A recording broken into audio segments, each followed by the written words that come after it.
জয় রাম, জয় গোবিন্দ। দয়াল গুরুর চরণে রইল শতকোটি প্রণাম। প্রণাম রইল প্রিয় ভক্তবৃন্দ ও দর্শকবৃন্দর প্রতি। ভগবত সেবাই মুক্তির পথ, শ্রী শ্রী রাম ঠাকুরের বাণী, বেদবাণী, তৃতীয় খণ্ড, ৪৬ নং পত্রাংশ। জয় রাম, জয় গোবিন্দ। জয় রাম, জয় Gobinda. Welcome to my channel Vedbani, Shri Shri Ram ঠাকুরের বাণী। Please like, share and subscribe. Thanks for watching. জীবন এক রহস্যময় পথ।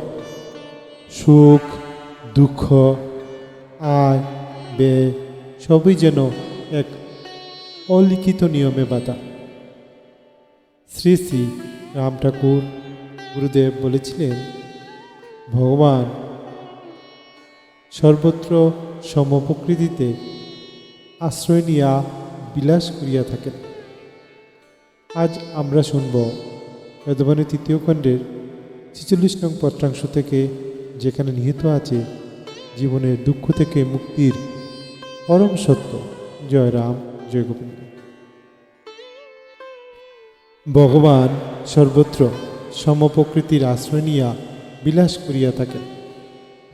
গুণ আবর্তনে বিষম তত্ত্ব লাভ হইয়া অজ্ঞানবশত সুখ, দুঃখ, আয় ব্যয়ে পরিণত হয়। এই দুঃখজ মুক্তির জন্যই ভগবৎ সেবায় রত থাকিয়া নিরপেক্ষতা লাভ করেন। ইহাই মুক্তি। পাপ পুণ্য দ্বারা জীবের শরীরে ভোগ হয় না।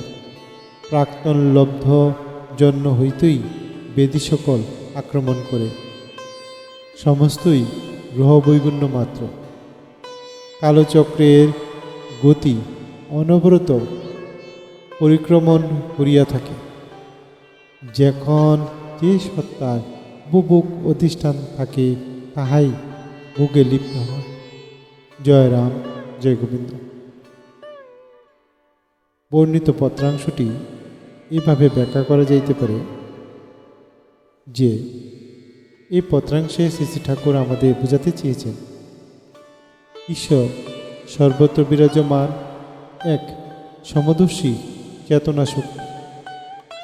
আমার গুণ দোষের আমরা এই গুণ এবং দোষের আবর্তনে পড়ে গিয়ে সুখ, দুঃখ, আয় ব্যয় ভেদ করি। আসলে এই সকল দণ্ড আমাদের অজ্ঞতা থেকেই জন্ম নেয়। জীবনকে নিরপেক্ষভাবে গ্রহণ করে ভগবৎ সেবায় রত হয়ে আমরা সেই মোহজাল থেকে মুক্ত হতে পারি। এটাই প্রকৃত মুক্তি। পাপ পুণ্য নয়, পূর্বজন্মের কর্মই আমাদের বর্তমান দেহে রোগ শোক আনে।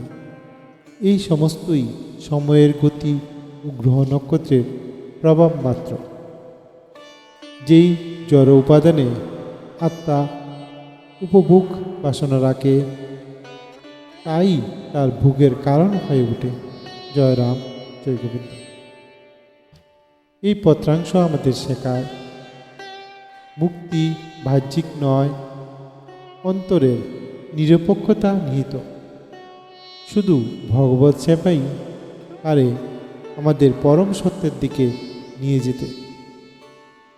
আসুন শ্রী শ্রী ঠাকুরের বাণী অনুসরণ করে আমাদের নিজ জীবনকে আলোকিত করি। জয় রাম, জয় গোবিন্দ। গুরুর চরণে আবারও রইল প্রণাম। প্রণাম রইল প্রিয় ভক্তবৃন্দের প্রতি। রাম ঠাকুরের কৃপা, শ্রী শ্রী ঠাকুরের কৃপা জগতে সবার উপর বর্ষিত হোক। সবাই ভালো থাকবেন। জয় রাম, জয় গোবিন্দ। আপনাদের যদি এই ভিডিওটি ভালো লেগে থাকে, তাহলে লাইক, কমেন্ট ও শেয়ার করুন। আপনাদের অনুভব আমাদের অবশ্যই জানাবেন। আমাদের চ্যানেলটি সাবস্ক্রাইব করতে ভুলবেন না। পরবর্তী বেদবাণী ভিডিওর জন্য বেল আইকন টিপে রাখুন। শ্রী শ্রী রাম ঠাকুরের আশীর্বাদে আপনাদের জীবন হোক শান্তিময়, ও আলোকিত। জয় রাম, জয় গোবিন্দ। গুরুদেব সবার মঙ্গল। জয় রাম, জয় গোবিন্দ। সবাইকে ভিডিওটি দেখা